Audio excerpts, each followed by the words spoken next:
All right, welcome to Committee of the Whole. This is City Council Committee of the Whole, March 17th at 5:30. Addie, would you please call the roll? Cobb. Here. Huda. Here. Petrus. Here. Larson. Here. Maddox. Here. Russell. Posh. Here. And I just want to say Davita Russell is excused. Her father passed away last week. Okay, so we will start with the Northeastern Ohio Sewer District Stonebrook Restoration Project report. And who is presenting? Matt Jarver, the Director of Watershed Program. Very good. Thank you and welcome. Good to see Council again. Thanks for having us. This will be our 90% update. So we've arrived at the 90% plan for the Stonebrook restoration. Here working a big part. So this evening, our consultant Stimson will provide a presentation and giving an overview of how we progressed in the 90% design. The district certainly appreciates Council's partnership on this project to remove Horseshoe Lake Dam and address that public safety issue, and then this opportunity to restore the north branch and the middle branch of Stonebrook. And then we'll also walk through the amenities that the cities of Cleveland Heights and Shaker Heights have committed to as part of this project to deliver a more complete project for the community. So with that, I'm going to turn it over to Glenn Valentine, Principal at Princeton, and he's going to deliver a presentation this evening. We're certainly here to take any questions that you have. Go ahead, Glenn. Okay, thanks, Matt. I'll get started. Next slide, Justin. So here's our agenda. We're going to run through quickly. Many of you have seen this presentation in one form or another as we've run through the various stages of this project. We'll go through quickly the schedule, the stream restoration, our landscape plan, and end up with costs and next steps. And then we'll have some time for questions. Next. Here's the schedule. You can see that green area detailed design we've been working on for the past year and a few months. The box at the bottom of the screen is a blow-up of that detailed design. And you can see the red arrow that says we are here. We're right at the end of at the end of March, we turned in our 90% design documents, and we're well on our way to 100% documents, which we'll have completed at the end of May. We have a public hearing, a public forum coming up at the beginning of April, which we're looking forward to in a couple of weeks, where we will present this material we're going to show you tonight to the public. Thanks. These charts here show a series of approvals we're going to go through with both cities in the coming months through the summer with the Architectural Review Board, Planning Review Board, Zoning Review, and Building, Public Works, various agencies in both cities. So we're going to have a pretty chock-full summer here going through the approvals with these agencies. You can see we have roughly the schedule lined up for all the approvals we need, and we're then working on pinpointing the dates for those meetings, but you guys will, some of you will be aware of that. Certainly the cities will be aware of this as we go through this process this summer to get final approvals. Next.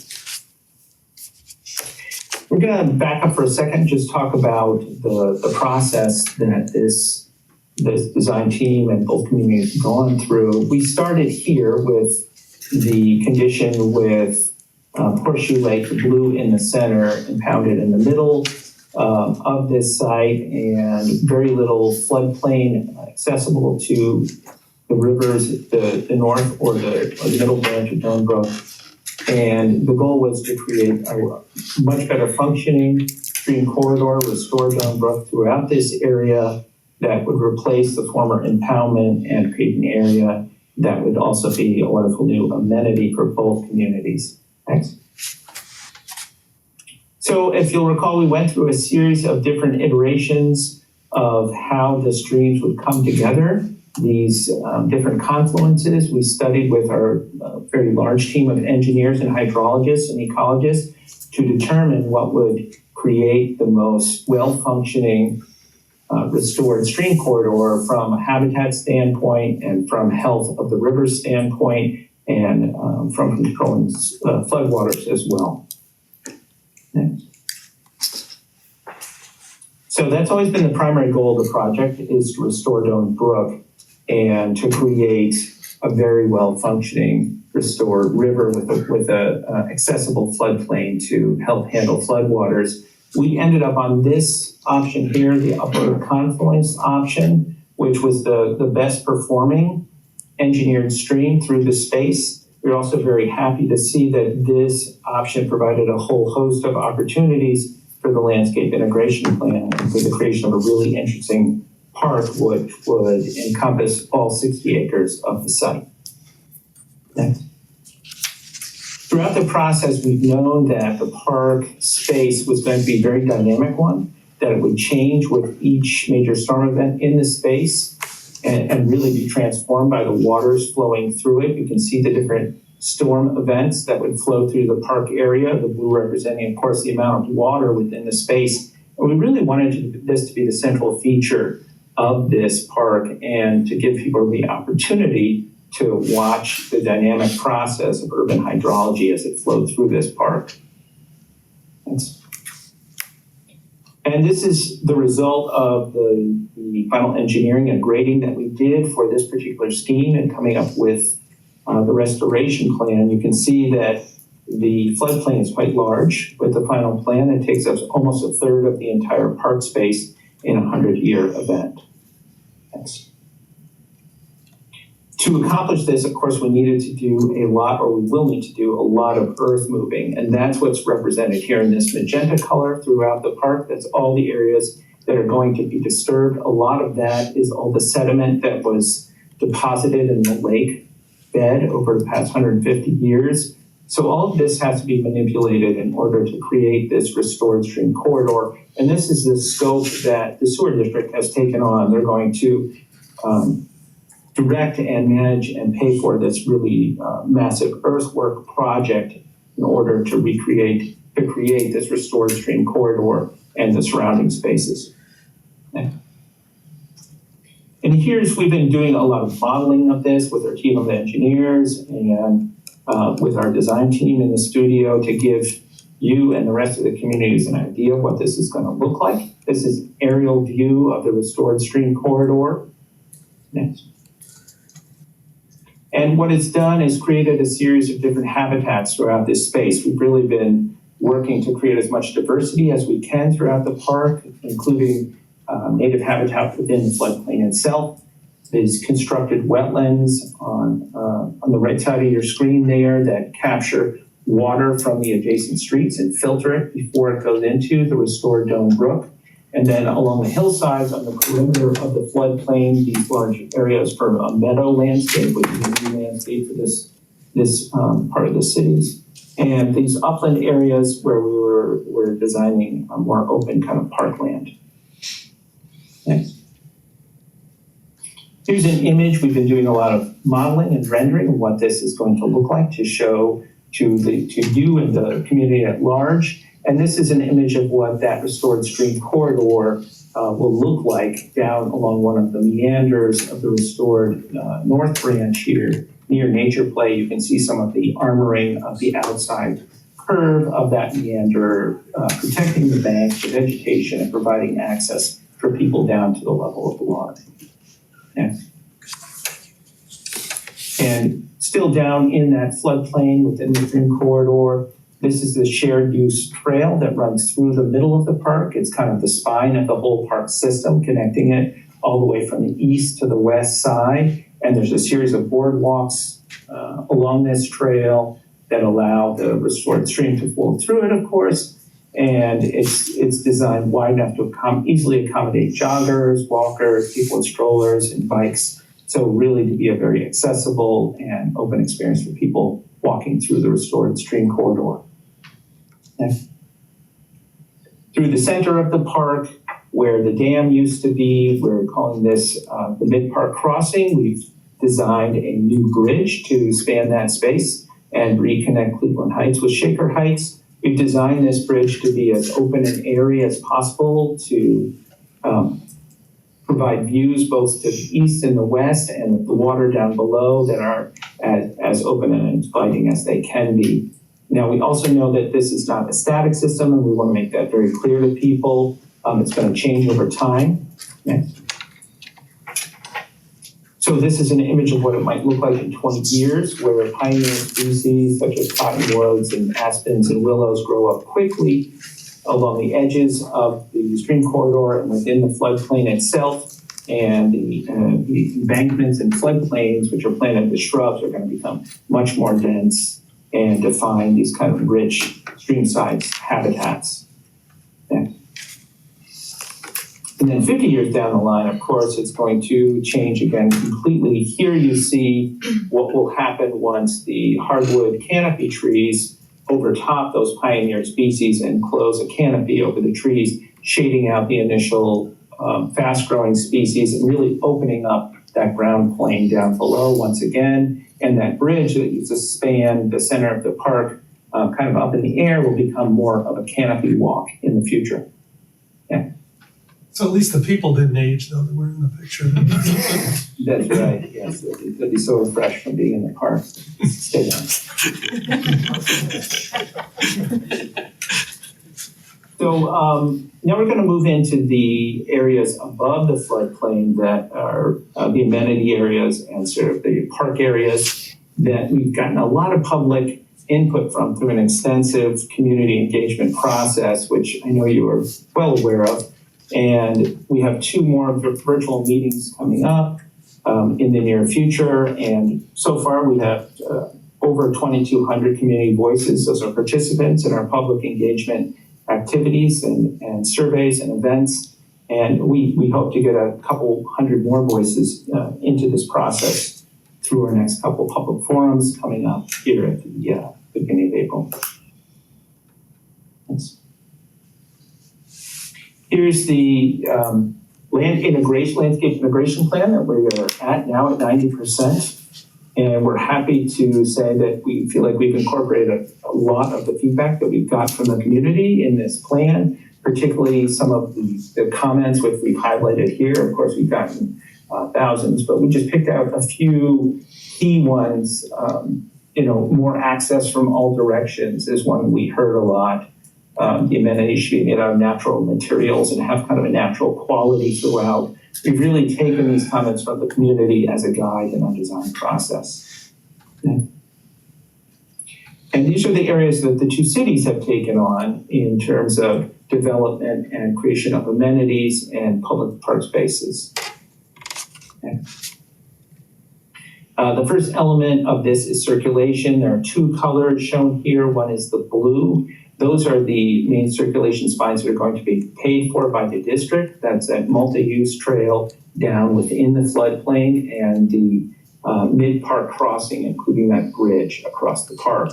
The others that have that orangish yellow color are the pathways and circulation systems that are going to be paid for by the cities, primarily this big parking trail connecting Attleboro and Shelburne, Cleveland and Shaker Heights across on the east, and a couple of other trails down in the heart of the park.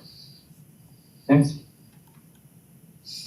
Here's an overlay of those trails on that model, that aerial view of the wetland and park areas and the restored stream corridor I showed earlier, showing the main circulation elements within the park, that mid-park crossing with the bridge, the Attleboro and Shelburne Trail connecting at the east side of the park, and that shared use trail down the center, which forms kind of spine of the park and allows people full access to the restored brook down in the floodplain. And of course, it's all designed to be accessible throughout major storm events like this one, showing a 100-year storm event. And we really think it's key that people are able to get into the park when these events are happening, to see that process happening and understand the urban hydrology that this park is helping to control, and water that's helping to cleanse and restore Stone Brook. Okay. And here are the gateways. So of course we need to get the people into the park. So we've designed a series of gateways around the perimeter of the park and the existing vehicular gateway into Horseshoe Lake Park. We've also transformed and restored as well. We'll show you a couple examples of these. Next. Here's along the south side of the park. This is at Attleboro and South Park Boulevard. We've been working with Shaker here to create a couple of crosswalks and a three-way stop here to allow people to get into the park along that south edge. Next. Here's the transformed vehicular entry. There's an existing entry area here to Horseshoe Lake Park. We've consolidated all of the cars into one very efficient parking area to make it clear that it's primarily a pedestrian experience and the cars should be concentrated in one area. This will be making a much more inviting pedestrian area and make it much easier to maintain as well. Next. This is the arrival terrace for that vehicular gateway, where we're really focused on creating a clear division between vehicles and pedestrians to make sure that experience is one that feels very welcoming to to bikes and people, and the cars are carefully separated and pulled away from this pedestrian entrance with its wall, and we'll have signage and seating and bike racks there as well. Okay. And of course, this whole area, this is showing the area of disturbance once again that's going to be needed for the earthwork of the project overall. And all of this area magenta will need to be replanted. Most of it will just be seeded, but a lot of it will be planted with trees and shrubs as well. And some of that is taken care of by the district and some of it taken care of by the cities. Next. This is an image of the planting that is down in the floodplain that the sewer district is going to take care of. This is the green circles that you see here, and kind of clouds of green planting down in the floodplain are the canopy trees that are going to transform that floodplain into a river or a stream forest over time. And the small pink dots along there are flowering or understory trees that are going to be planted along that spine. And the yellow plants are they're deciduous conifers that are going to be planted in the constructed wetlands. Next. In the upper areas, there's going to be a collection of trees in the open kind of park-like areas. There's going to be those green circles along South Park Boulevard are street trees. And the darker circles are large canopy trees. They're native trees that are represented in the forest of the site right now that we really want to celebrate. And we place them on these promontories around the outside of the park, which are overlook areas. And we sort of designed those as kind of mini arboretums to celebrate the native trees, bring them to the fore and make people more aware of them. And then in the center of the park, you'll see there's some areas where we have planting. And one of them towards the center of this screen is where we have a lot of planting at Nature Play. And the other one is right at the Mid-Park Crossing down below. That's the sensory garden area. The yellow dots represent orchards, but they're going to be crab apples instead of real apples, of course. And that's to celebrate the former orchards that were here when the Shakers were cultivating the land. Next. Here's a view from South Park Boulevard near the Village Garden Club that shows the openness of these views going down into the floodplain and that kind of meadow landscape sweeping down the hillside. Next. This is also along South Park, but a little further to the east. Here you can see sort of the scale and the shape of one of those promontories that I was talking about. This is where we've taken a lot of that sediment from the former lake bed and kept it on site to use it to be as economical and efficient as we could be with the storage and keeping all of that material on site. Okay. And this is an image of the kind of view you'll get at the top of the largest of these promontories. This is overlooking that constructed wetland, which I mentioned before, which gathers all the stormwater from the adjacent urban areas and cleanses it before it's returned to the new Doan Brook. You can see the pavilion in the back there on the top of the landform of the former dam along that edge. Next. And then there are the specific amenity areas, and these are the items that we gleaned from the experiences, the engagement experiences we had with the community, where we provided them with an opportunity to tell us what they wanted to see most in the park, and we gave them very specific budgets about how much money they had to spend, and these were really the priority items that they said they wanted to see in the park. And you can see that each one of them has a price tag on it. I'm not going to go through all those prices now. We have a summary at the end of the different costs of the different elements. I'll just show you some quick images of what those elements are looking like. Okay. Starting with the outdoor classroom adjacent to the Beaumont School on the north side of the park. This is an area where we see children getting together and others to learn about forest ecology in a small kind of orientation space. It then spills down the hillside to a larger hillside informal amphitheater overlooking the wetland that connects you to trails, taking you to the western half of the site. Okay. This is that sensory garden that's located below the masonry walls around the former Stilling Pool, right below that pavilion in the middle of the park. And this is designed around a series of outdoor rooms, each one of them celebrating a particular native plant community within the park. Next. Here's an image of some of those hillside meadows I was mentioning.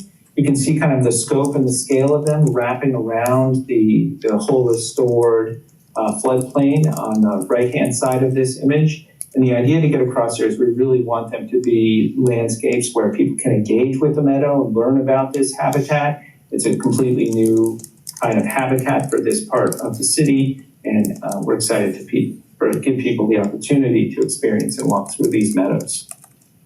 Next. At the top of that landform is this overlook pavilion, and this is going to give people a chance to just pause and look to the east and look to the west and look to the constructed wetlands and look down into the restored area on the western half of the site. And this will be a gathering area, but also kind of a launching point. There's pathways into each part of the park that come and intersect this main mid-park crossing here and allow you to get down into the lower areas of the park. Okay. And here you can see with this aerial view that connection between that overlook pavilion. The upper part of the screen to the east is that constructed wetland, and the area below the masonry walls of the Stilling Pool is the sensory garden. So those are really designed to entice people from this overlook vantage point down into the park to explore further these different amenities and elements within the park. Okay. And here's an overlook from Shelburne, and this is from the highest point in the park. From here you get the longest views of the north branch of the Dome Brook. This is another one of these promontories where we've taken all of that fill material from the former lake bed and helped to create this promontory that gives you these long views and this kind of gathering space. We imagine this could be an overlook, but also an impromptu kind of community gathering space for small events. Next. And this is an overlook of Nature Play. This is adjacent to the existing Horseshoe Lake Park. And the key thing to notice here is how those two meanders of the restored north branch of the Dome Brook touch the edge of Nature Play, really pulling the stream into the activities of the Nature Play area. Next.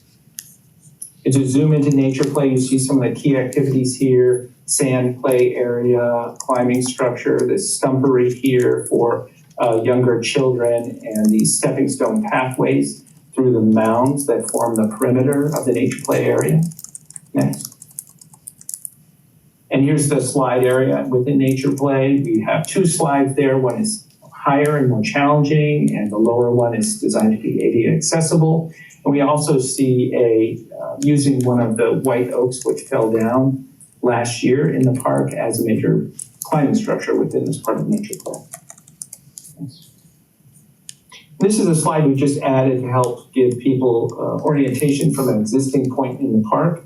This is the point of the existing Horseshoe Lake Park that's now, was a splash pad before. It's called a splash pad, but it's the furthest point that you can get to in the existing Horseshoe Lake Park. And you can see beyond it that Attleboro Shelburne Trail right in front of you with the boardwalk crossing through the park and the bridge and the pavilion off in the distance.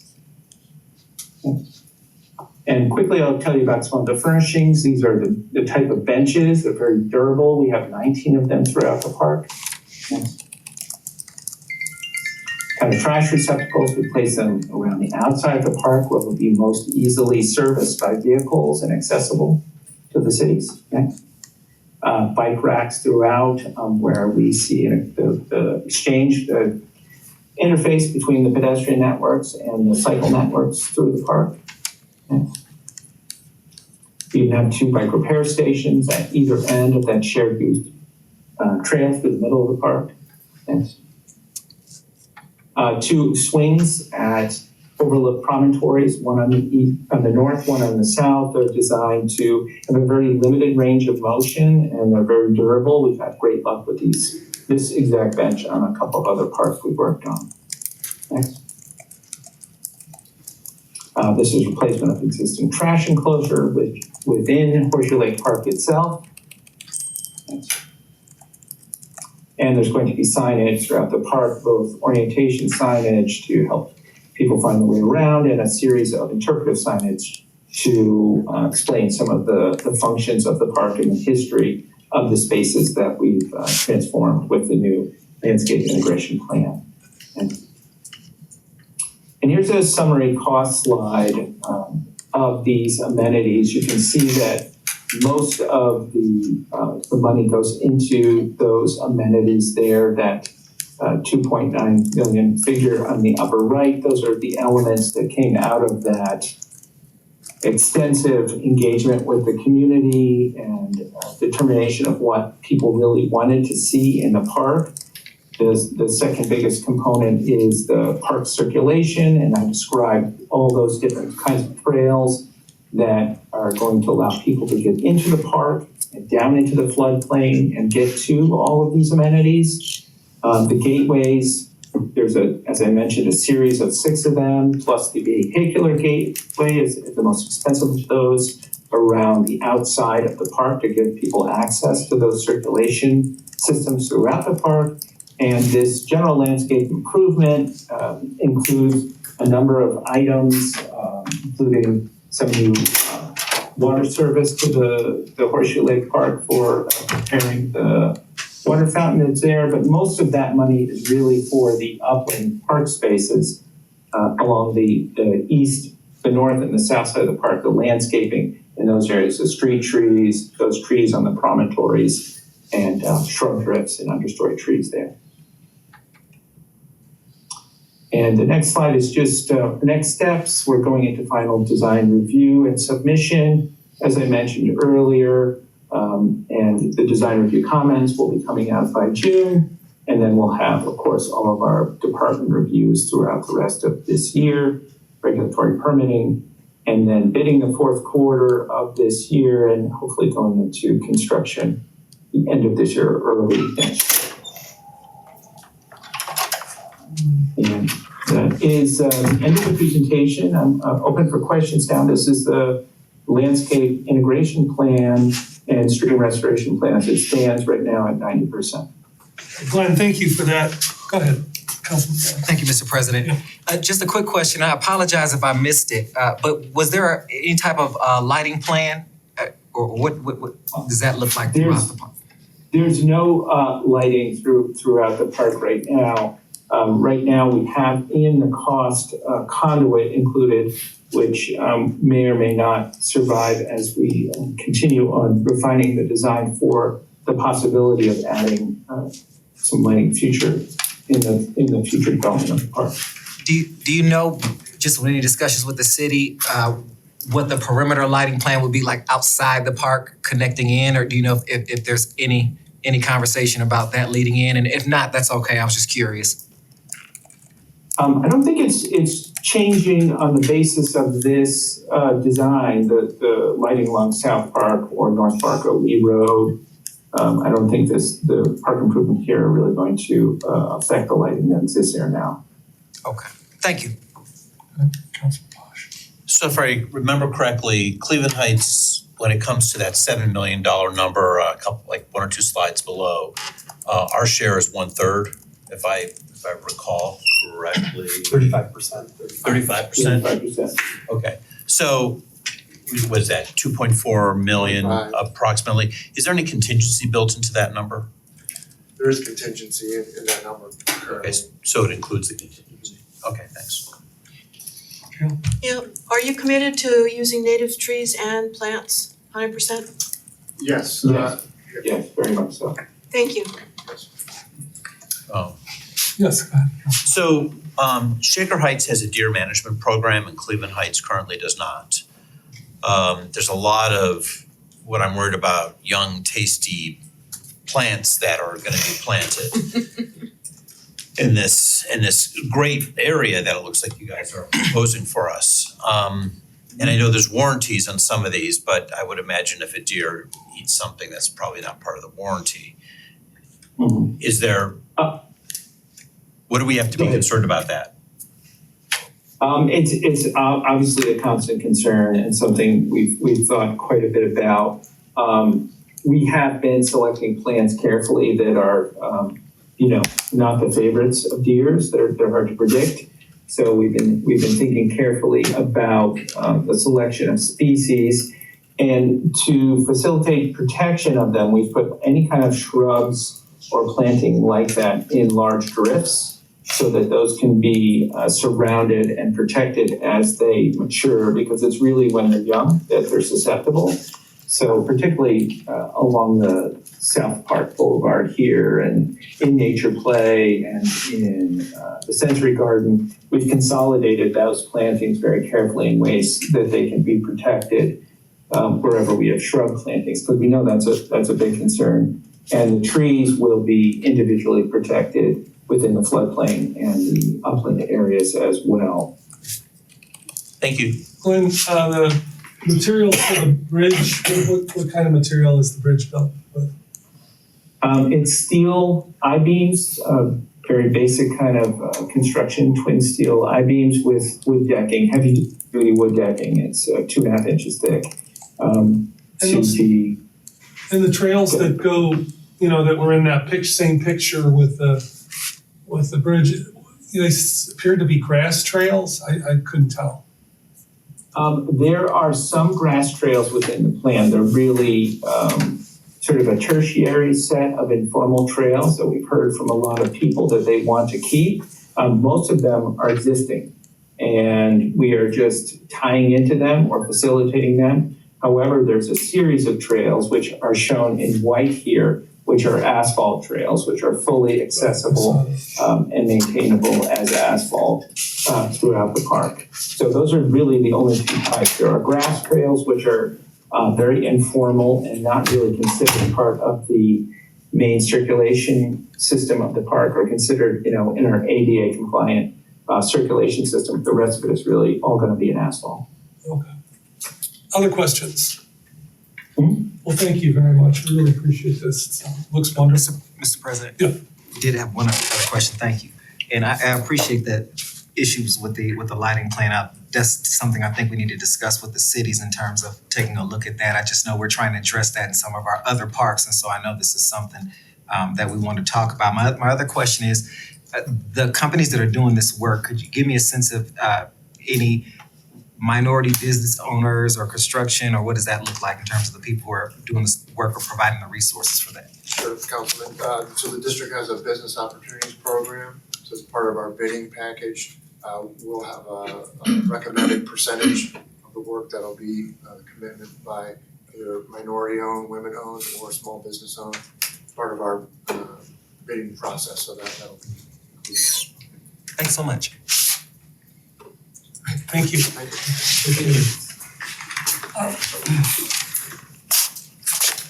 We're gonna move on to our next order. Hey, Brian, could I push you back just a little bit, just for like a few minutes? He's not here, so. Okay, thanks. So let's do legislative review. And Frank, if you could come and join us at the table, I'd appreciate that. We have a few other items before we get to that particular item.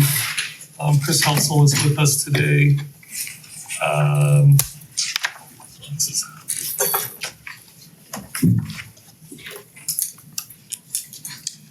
All right, the first item on the agenda is Resolution 39, 2025.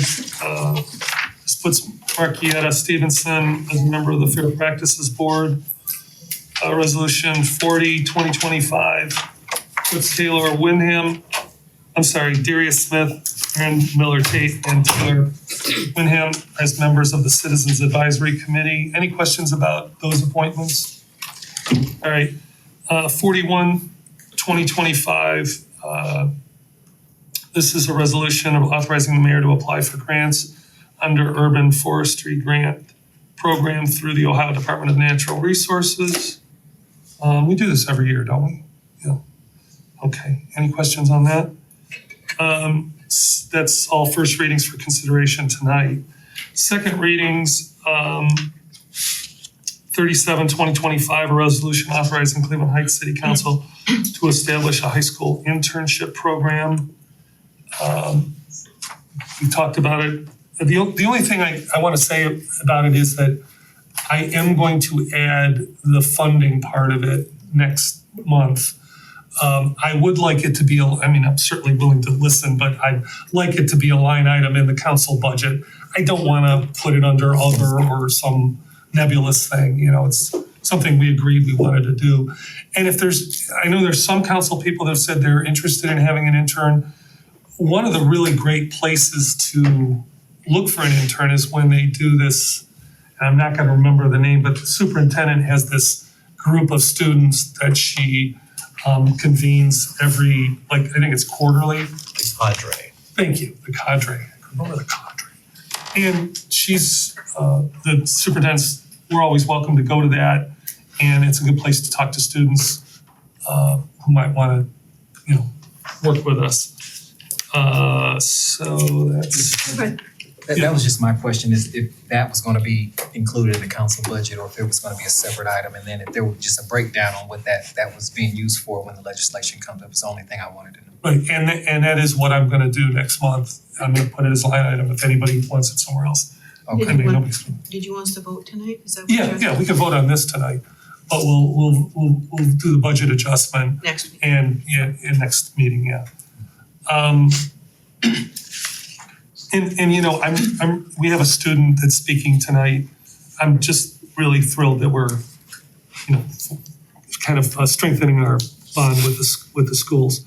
Third readings, we've got the zoning map for the city of Cleveland Heights. Oh, actually, sorry, we're not going to do that tonight. But go ahead, Chris. Do you want to explain that? Oh, just that we flagged an issue with the operative language implementing the ordinance. It's actually initiating the wrong approval process for this particular project. So I was going to revise that and we'll get it squared away for the next meeting. Karen, did you? Oh, I didn't even see. Here. Mr. President, we also wanted to take this opportunity because we had heard in the intervening couple of weeks, there had been some questions, concerns from the public and from council members about perhaps tying the approvals to other aspects of it on the development plan, which is something that we would certainly be supportive of because that is something that does need to come back to you anyway. So if council did want to see that language, we certainly could integrate it in. We just would need to know that. Any discussion about that? I think that's a great idea because the continued concerns from some of the residents were that this zoning legislation is too broad. We're leaving too much to the good faith of a future developer as opposed to this one. So I think that's an excellent idea. So we'll work that into revised legislation. All right, yeah, I think that would be good. Fourth readings, we've got 11/20/25. It was amended also on the 18th. And this is the Yeah, take one of those. this is the budget. the 2025 budget. An ordinance making appropriations for current expenses and other expenditures for the city of Cleveland Heights from January 1st of this year to December 31st. And replacing ordinance 265, 2024 from last year. Any discussion? Yes. Is this the document that was emailed out? Yes. Okay. So we have Frank, sorry. Oh, No, no. I was just going to share that I spoke with Mr. Hetzel today. We talked about amendments. So my intention was to make an amendment. I'm not sure that we'll have that exhibit for this meeting. And so I am fine with waiting until the next council meeting where we can have separate legislation that would appropriate money for what I was going to make an amendment for. And I want to encourage everybody, I know that this was a long process and, I know that council had some ideas, some things that they wanted to see happen. I know that would be difficult to do today because you're looking at what fund it's going to come out of and we don't have anybody here, I don't believe, from finance.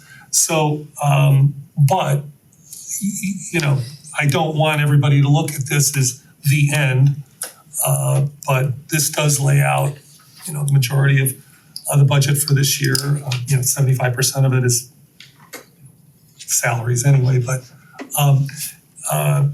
please come with any ideas, legislation in April. Do you want those sent ahead of time to the law department, or do you want us to bring them on the 7th? Well, if it's nothing, I think it should all be brought up in committee of the whole first. If there's something, Okay, that is what we agreed to. okay. And that we discuss it, and then I think kind of depending on the feel for support, we move things forward, yeah. It seems like we really run out of time in the community of the whole to have these kind of meaningful conversations. Can we rethink and consider doing this through the finance committee? Well, that is starting these,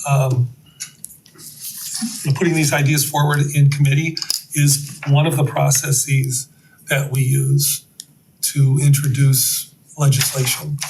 So for example, I'm not sure what you're referring to, but I do know that we had talked about a couple of things individually in our last finance committee meeting. The biggest one was do we want to put more money into the street budget? What I was going to suggest in my narrative, talking about the legislation, is pass the budget today as is. I think it's similar, give law and the finance department, the finance committee, some time to have a conversation and go over some of this legislation, and then bring that to the council, the committee of the whole. We have a pretty diverse group of council members in that committee, and it's a well-attended committee that has other council members that kind of come in. I would like to see that committee meet monthly, and I think that is what the intent is now. But it just seems to me that would be an easy path to take, and slim down the amount of time that we need to talk about financial issues in this particular committee that always seems to get bogged down. And Andy, could you send Jim, I'm not sure Jim's ever gotten that legislative process. It's kind of like a memo. Yeah. Because there's a few different paths to get there. And it's something the 6 of us, I guess, at that time agreed on. Okay. And now I'm just thinking, I think that preceded your time on Okay, council. I'd love to see it. Yeah. The next meeting for finance isn't until April 28th. I don't want to wait that long. So Fair enough. I will try to get it scheduled sooner. That's Well- okay, yes. Well, again, that's kind of why we also agreed to bring up legislative ideas in committee of the whole, because if that comes first and there's some sense of urgency, I don't want people to have to wait. I think that's what we all kind of decided, that was a legitimate path towards introducing legislation, was introduce it in committee of the whole.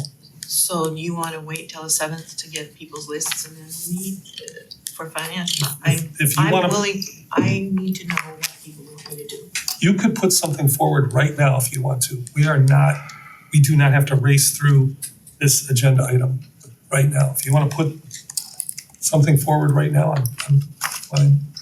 You can do it April 7th, you can do it April 28th.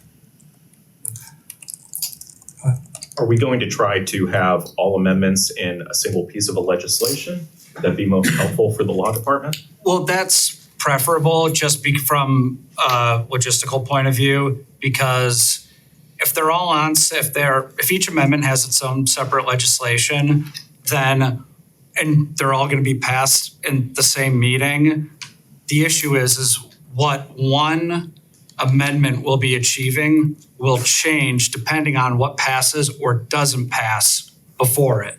So if Amendment 1 passes and then Amendment 2 passes, Amendment 3, The exhibit for 3. yes, it's going to matter very much what order they're read in and whether they're passed or not. And so in order to be able to pass the legislation on site and have the necessary attachments to that legislation, it's best if it's all reconciled into a single piece beforehand. And that's historically what we've done. I sent you that example. Yeah, exactly. I was surprised that we would not be able to make amendments today. And so in the interest of trying to get these considered as quickly as possible, I would suggest that maybe we have a finance committee meeting in advance of the next full council meeting at the beginning of April, so that for that first meeting in April, we could potentially have legislation ready for first reading and passage later in the month. Well, I'm giving that to the chair. With Addie's help, we'll get a doodle poll out. And please respond, everybody. Well, you I can- really need to have people make their Concerned. response. I was concerned about her schedule and organizing that too, and making sure that we can get the date before. Oh, yeah, Addie's out next Yeah, week, but that's one. but if the three of you can agree, I mean, the main thing is the three of you agree, and then if others can come, they can come, but. Well, and that was my concern, is I know that we can have the meeting, but I didn't know, like, for instance, he has amendments, how, No, I know. if he wanted to get in terms of explaining Yeah, them, yeah. or for instance, if Councilman Russell had something and she brought it and some people had questions, and that was my concern. I didn't want it to get held up in the finance committee meeting if everyone couldn't come, and then we'd have to have the same discussion. Yeah, committee as that's a whole. true. So that was my concern about that, is just making sure that anyone who has those amendments can make that finance committee meeting. And I'm assuming if anyone has questions about those, that we would have to discuss it at that meeting at that point. Yeah. I'm assuming, but I think that would be helpful. But I don't know who else has amendments. So we'll see how many Yeah. people can show up, and we'll take the date that the most people Yeah. can show up. Yeah. All right, thank you for all of that, that's good that we can iron it out that quickly.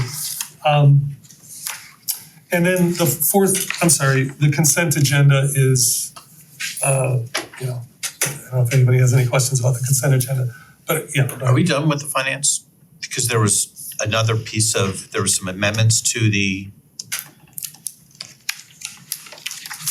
Oh, jeez, thank you. yeah, there were some amendments made to My- this, and I've got Yes. some conversation with, Yeah, I'd like to have a conversation about what we're voting on tonight.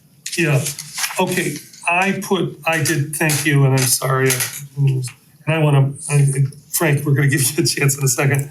So, I did, if you look at the new piece of legislation, I am proposing two whereas clauses, the last two whereas clauses to replace one whereas clause that I don't feel fit into this legislation.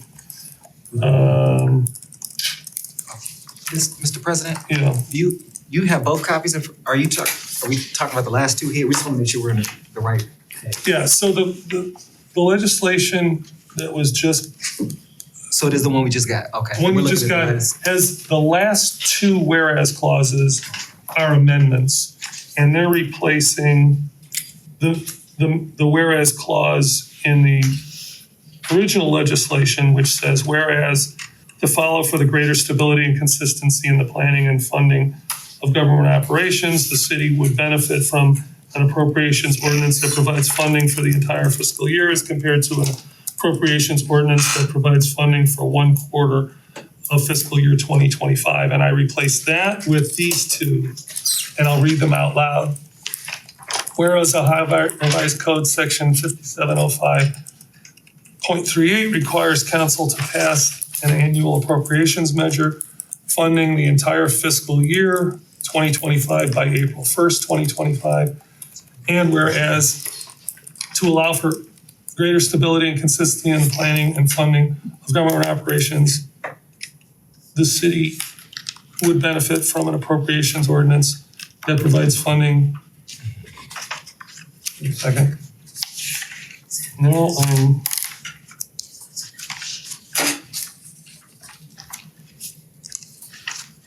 okay, somehow the second whereas clause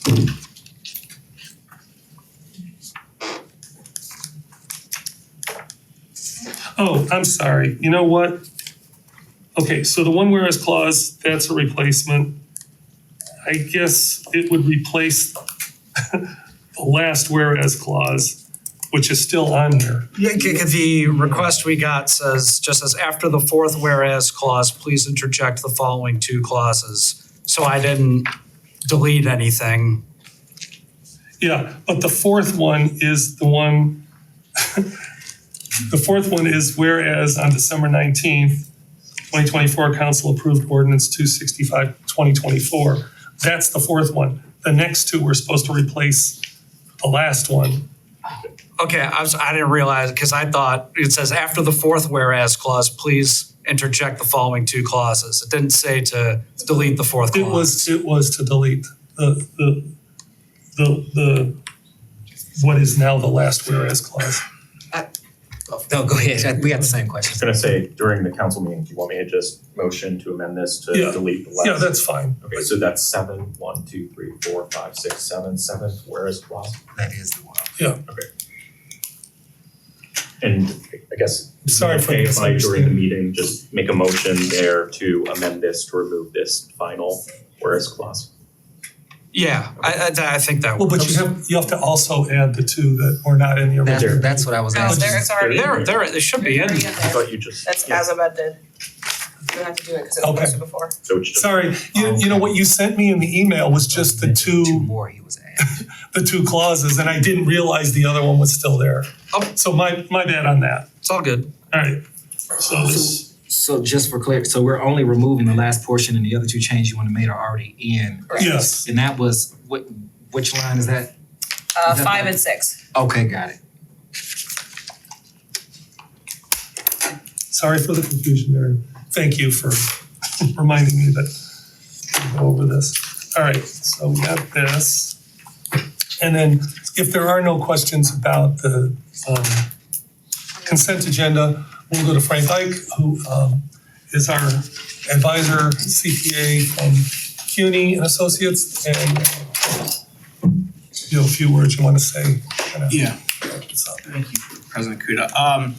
So I think I shared with council over the weekend, I had done some analysis. I had taken the appropriations measure and kind of got into an Excel file, something that was a little bit workable.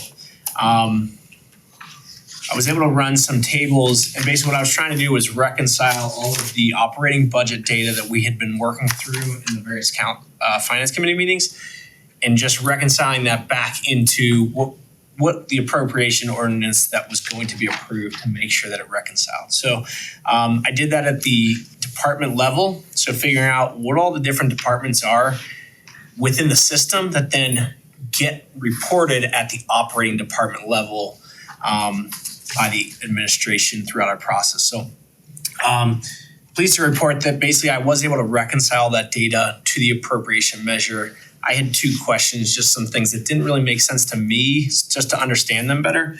So did get responses from the mayor as to what was going on. I feel comfortable with those responses. One of them was related to, there was some capital work and engineering costs that were in a department in the system that rather than being in public works with the rest of it, was running through the planning, neighborhoods and development. And he said basically it's 150,000 related to the safe streets for all that needs to be broken out so that the planning, neighborhoods and development department has that budget at their discretion, not the public works discretion, which makes sense to me. And then the other one was related to just the department number 8401 versus 8411 on the appropriation ordinance. It showed as 8401, and his budget worksheet coming out of the system is 8411. Both kind of relate to Parks and Rec, but just wanted to make sure that it's consistent and it's going to be approved properly.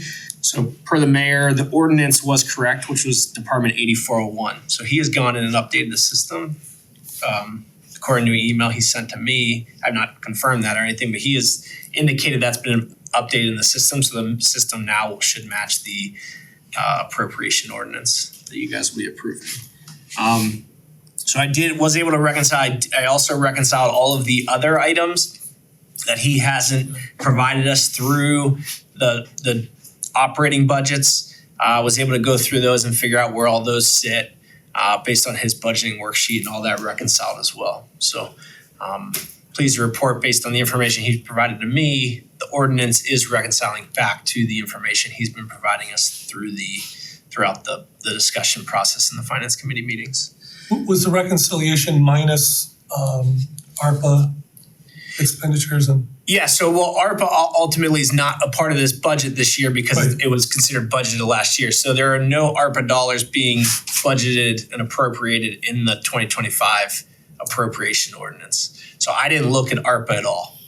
So the second thing that I wanted to talk about, just real briefly, just because it was an item that when I came and started working with council, was just the status of the audit for 2023. So I actually ran into Alan Allred last week at a luncheon, and he made mention that he had been in talks with some of the council members, and just wanted to stress the importance of trying to get the 2023 audit started. So really what it is the city has to file unaudited financial statements with the auditor state. That is the critical next step for the city to take. And there was a deadline set of February 28th to try and have those filed. They have not been filed, but because the city has made good strides, and at this point, Alan basically said he can't guarantee anything. It's not real in his hands, but it's imperative that that's got to be something the city needs to focus on, is getting that information filed. And my understanding, I talked with Scott with Schoenhardt today.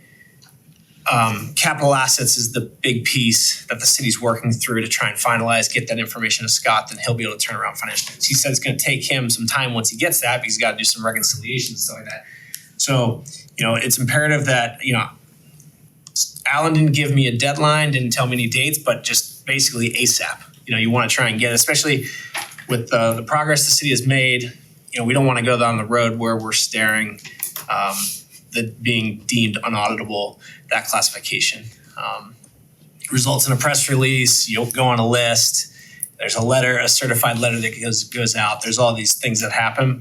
Ultimately, you can't then get off of it until the audit's complete. So, if you were late by one day, you can't be like, oh, we now submitted, now you got to wait till the audit process plays out. So, whatever the city needs to do to try and get that done now that we've got a budget in place, that's got to be probably the next step. So our next audit is due May 29th.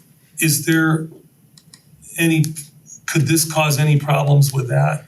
So your next audit's not due May 29th, your next unaudited financial statements. Yeah, so the filing. So ultimately it could lead to delays if this audit's delayed, because obviously the next financial statements start from the ending of the last financial statement. So if there are significant adjustments, that could be a cause for delay. But ultimately, I will say there's several entities in the state of Ohio that do 2-year audits. So just because you don't have an audit doesn't mean you can't file unaudited financial statements. So could it cause a delay? Yes, but really the delay would probably be caused more just because the finance department's being stretched, with the things they're doing, trying to get the audit done, that then they can't focus on the 2024 financial statements. But just not having 2023 audited financial statements in and of itself would not cause delay in having to file in May. And ultimately, probably with some of the turnover the city has had, I would guess you may be able to get another extension this year. Now, they will only give you a 30-day extension. It's the same extension the city had received in 2023. So I understand we're supposed to be due at the end of May. It was extended to the end of June.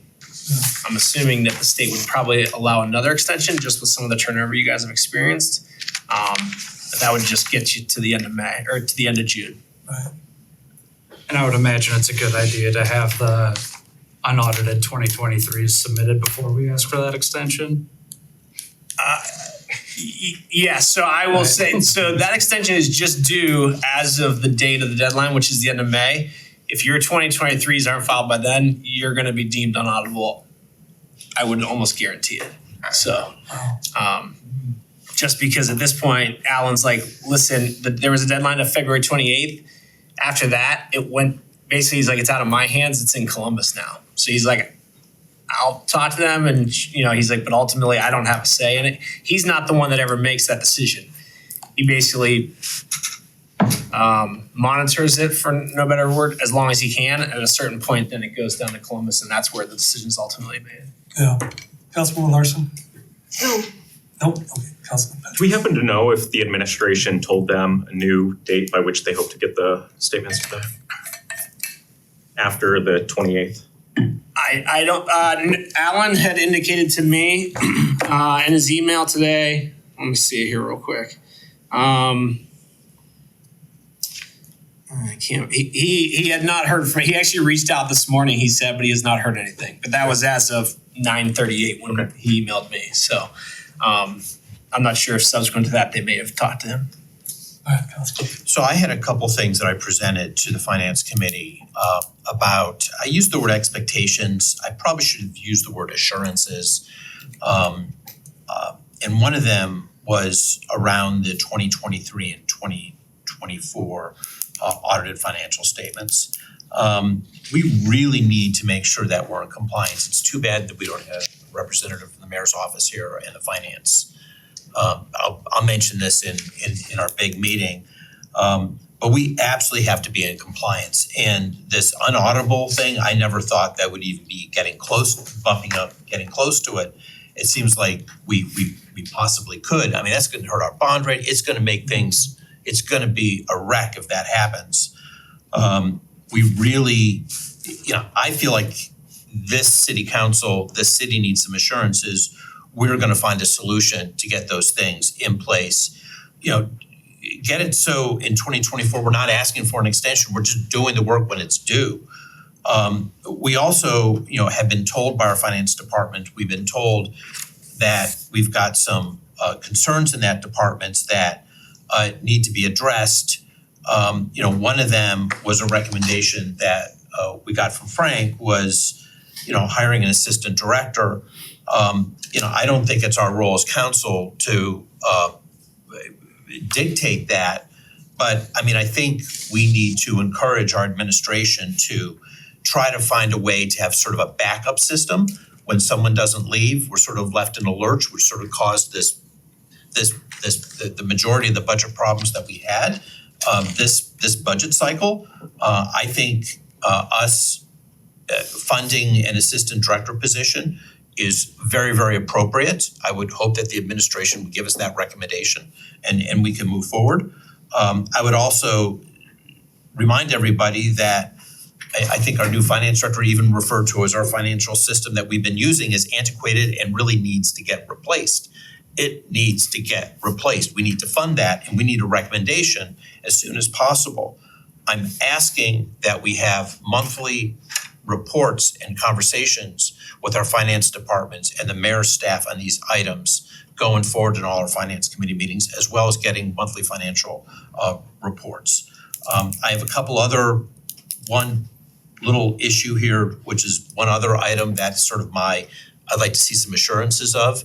I'd like to see quarterly updates on where we are with our capital projects. So if we're investing as council a certain amount of city resources in these capital projects, I think we need to have quarterly updates on where we are whether that goes through the finance committee, it is a finance item, it's a budget item, but kind of see where we're at with these things, because this is a big question that we asked to try to reconcile between last year's budget and this year's budget.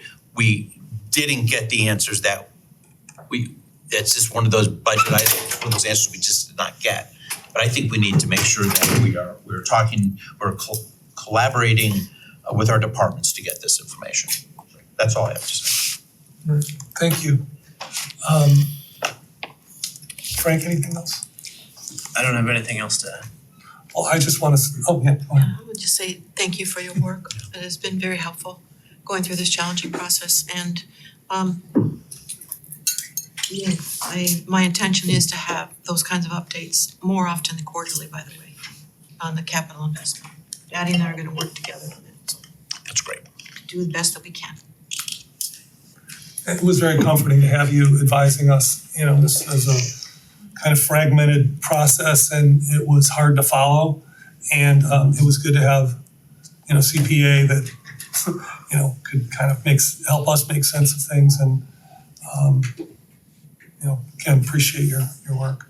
I see Director Hairston's here. Did you have any questions for him? Okay. All right. In that case, we'll move on to the next agenda item,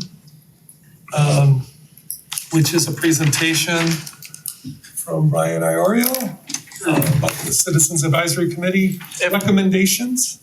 Yes. All right. So this will be a little shorter than we planned, the chair is not right now, so I'll take this as an opportunity to participate for the council. Unlike previous years, this year is and many of you have been on the CAC, I see lots of faces that were in the CAC. Every 5 years, we have to do something called a consolidated 5-year plan, do that with the county. This year, we're not going to be able to, they're not gonna be done with their portion of it until June. So council would like to vote on the annual plan until that time. So there's no rush to get this in front of you. This is just, we're in March already, so we thought council would like to see an update of what was actually recommended. Another thing I should mention while I'm on the camera is the consolidated annual performance and evaluation report. We call it the CAPER. It's the annual report for CDBG, was posted on the website on Friday. We're in a public comment period right now.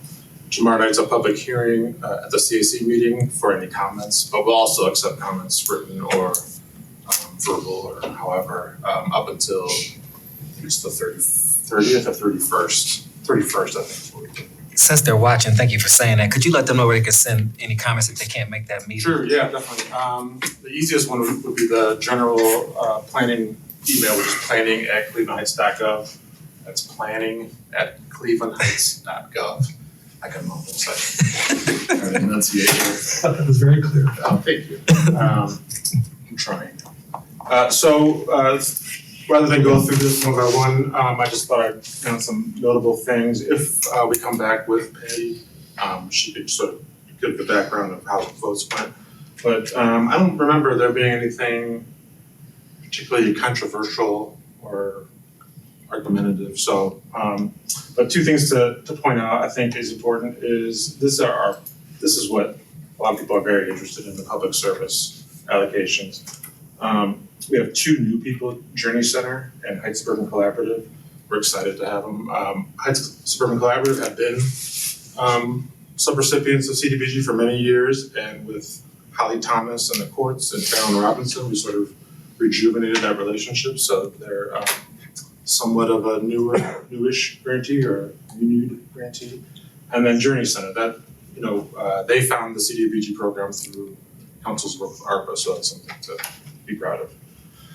A lot of these other programs are relatively the same. We're kind of capped at what we can spend on public services. The good news for 2025, I guess good news, is it hasn't been eliminated from the federal budget yet. So the continuing resolution is to keep the funding level.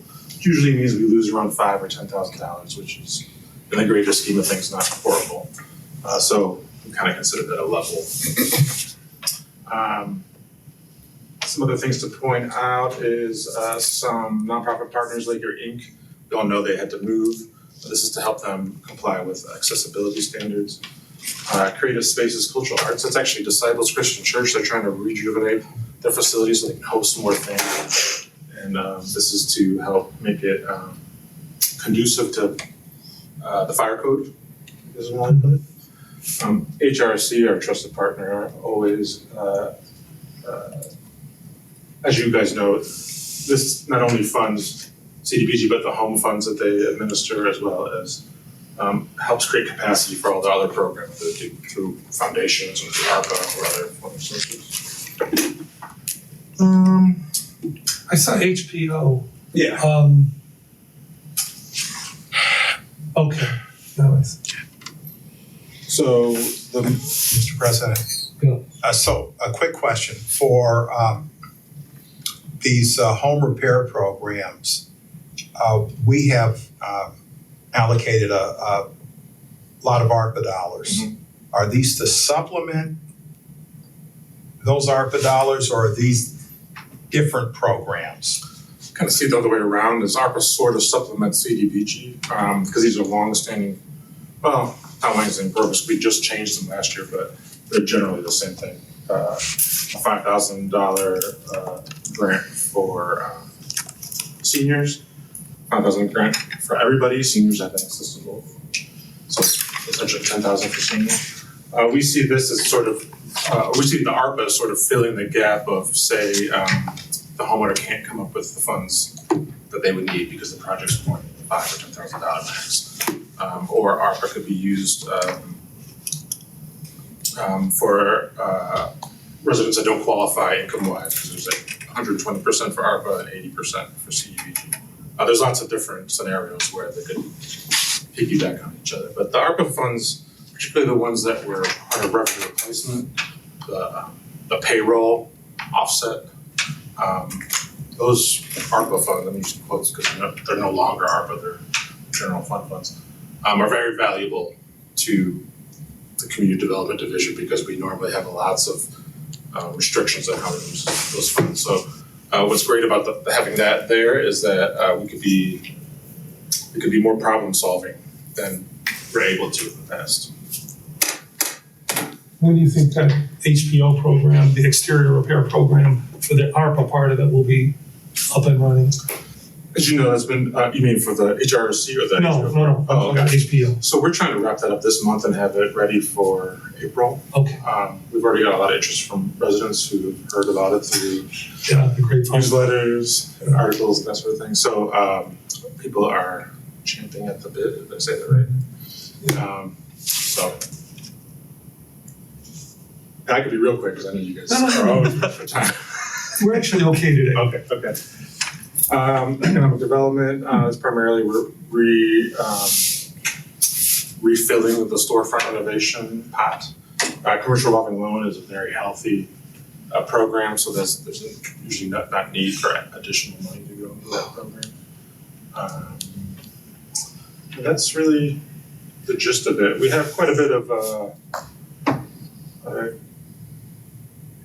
carryover funds from previous years, so that may offset some of these things that you might see ebb and flow from year to year, but we're making quite a bit of progress.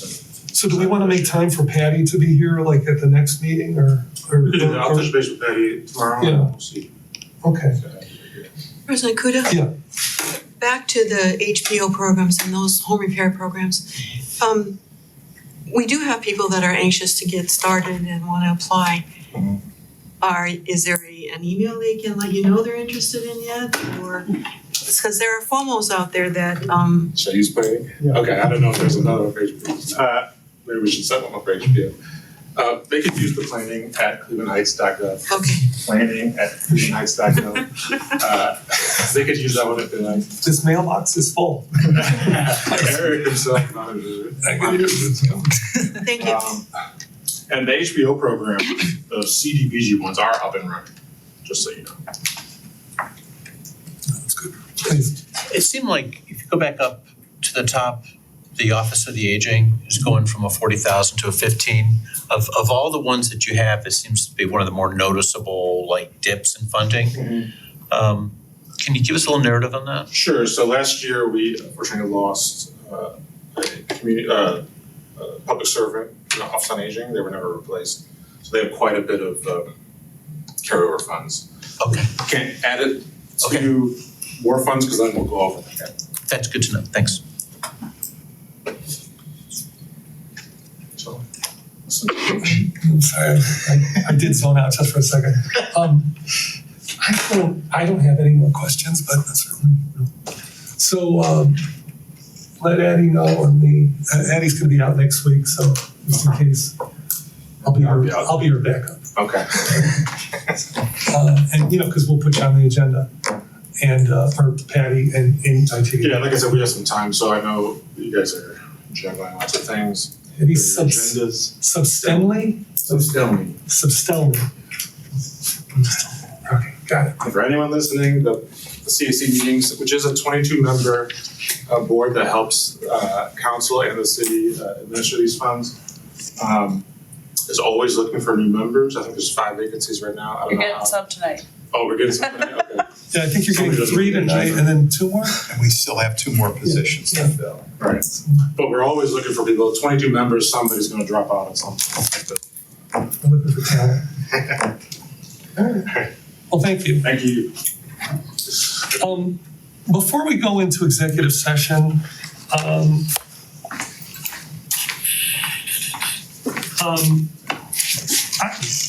I'm the council communications consultant, and I just want to do it this way if it's okay with everybody. This way we don't have to shuffle people back in and out. Because we do have 2 executive sessions coming up. What I would like to do is just start looking and then propose, here's some people I've looked at. If anybody has any, person or a firm in mind or something. But the objective, I think, is to find somebody that can help us with communications on a kind of piecemeal basis, just as needed. We're not looking to hire anybody, but we are looking to. I think what we decided was we're looking to contract with somebody on an as-needed basis. So what I'd like to do is just come back to council next month with some ideas, and obviously, ultimately, this is going to be up to the council as a whole. If and when we enter into a contract. Anybody have any input on that? All right, and again, just email me if you have any ideas. And then I know that we've been talking about this expectations meeting. Now that we're going to have, this week could be a banner week for us if we put the budget behind us and we put at least our initial review of the charter behind us.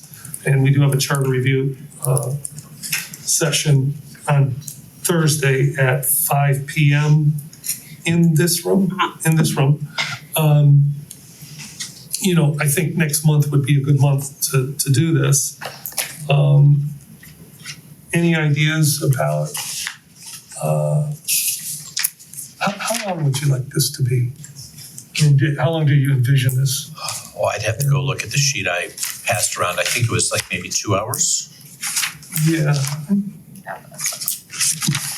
And I think we needed to get a date in the calendar with some kind of doodle. Yeah, I think we had kind of discussed looking at like the first half of April. So do you have any, maybe you want to send me some days you're available that could do doodle poll? I think it's a council thing. I would just do it. share. Okay. Yeah. Here's the email that was sent out. I think after about 2 hours, your mind starts to about stuff. All right, I would give 2 hours. Okay. We did 5 hours in the charter review. You didn't even break a That was sweat. fun. I'm not sure this is gonna be fun, but I think it's gonna be worthwhile. All right. So, I'll send out some dates. but everybody agrees with April? We're all good with that? Ideally, I get answers before the end of the week so I can put it on the schedule before I leave. Just putting that out there. Because the world revolves around Andy. All right, Councilman Cobb, would you Okay. like to read? Yes, I'd like to make a motion to go into executive session. Point of order real quick, Mr. President. Did you want to read through the consent agenda or did you wanna? No, Okay, just I make just, sure. everybody was looking at it, I don't know, thank you, Just, yeah, absolutely. Mr. Parliamentary Procedure. Okay, to restate. You're on. I'm making a motion that we go into executive session to A, consider the sale or lease of city-owned real property and to consider confidential information related to the marketing plans, specific business strategy, production techniques, trade secrets, or personal financial statements of an applicant for economic development assistance or to negotiations with other political subdivisions respecting requests for economic development assistance as necessary to protect the interests of the applicant or the possible investment or expenditure of public funds to be made in connection with the economic development project. And B, to consider the appointment of a public official. Second. All right, any discussion? We gotta go. Patty, would you call the roll? Cobb, Aye. Kuda, Aye. Petrus. Aye. Larson. Aye. Maddox. Aye. Posh. Yes.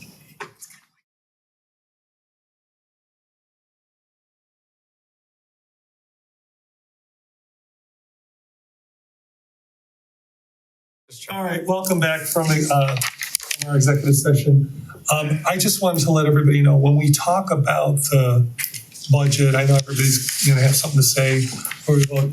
I think it's a 5 minute time limit. I know 3 minutes might be a little bit rushed. Is 5 minutes enough for everybody? Because otherwise, I mean, if we all talk, and I'm not encouraging people to talk for 5 minutes, but let's just say the mayor and 6 people talk for 5 minutes, that's 35 minutes of talking. You know, now, I just don't wanna, but I don't want people to not say whatever it is they wanna say. So 5 minutes tops, and if we can keep it less, are you wincing? No. Okay, all right, No, not about that. okay, no, I just wanna make sure we have agreement about that, because Addie's gonna time it. Okay, and Does anyway- everybody get a time? Huh? The mayor included? Yeah, no, the mayor included, yeah, I have to let him know. If everybody gets a time, everybody gets a time. Yeah, yes. 30 seconds before we conclude. Is there any appetite to have council and the city support the Heights Tiger Run, which is coming up in May? I would support that. I would support that. 100%. Yeah. Okay. Yeah. What are we talking Can you about send here? an email to the legislation?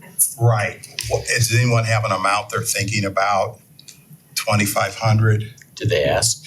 A year ago, when we gave money to, and I can't remember who it was that was involved in the race, was like, well, next year, can you think about us when we gave money to Do the Happy Fest What's their thing? goal? But that Heights is the city fund. Right. This is for the school PTAs, but I do think it would be a good thing for us to do. And what's their goal? I don't know what the monetary amount is, but this would help offset some of their expenses. This was Adam Dew asking that. Adam It Dew. was Adam Dew was in charge of it, but it wasn't Adam Dew, it was someone else. And I sent an email to that person who reached out to me, and I don't believe they're involved anymore, but I did hear from Adam Dew. I would say 2,500 would be good. Get split between all the elementary schools. I don't have a reference point for like what would be a proper amount, but if I knew what their goal was, I think anything from us helps offset some well, expenses, Well, I was yes. gonna say he asked for 5K. That's the run. Sorry. didn't have a dollar sign next to it. Okay. We've given nothing in the past, so I think whatever contribution we make, and I believe the city does provide some other services like policing and Yeah, and I Streets was off. gonna suggest if we can use that donation to help spur the donations, whether they can use it to make a big deal out of for something or any mansion funds or anything, I think that might help versus just cutting the check. If we can help to spur something else. So That's if always any a good information that you have, because with a seed donation like that, they can really use that to do anything else with, to promote it and drive it up. Done right. I have a different topic. Is it okay? Right? In an So earlier are you gonna council, write that, I'm sorry, are you gonna write that? Yes. Okay. in an earlier council meeting, talked about wanting to bring about legislation to create maybe a committee for local business owners. I remember that. And so I just wanted to get permission from other council members to research that I think it's a good idea. You're talking about the whole, for the entire city. sorry, yeah. Like a small business advisory committee kind of Yes. thing? So you're gonna look at what other cities are doing? Yeah. It's a great idea. Go for Yeah. it. And then ultimately you wanna have like a resolution of It would some have to kind? be written in as an ordinance. Yeah, I think that we Like need how our other legislation. committees are written into our ordinances. Right, okay.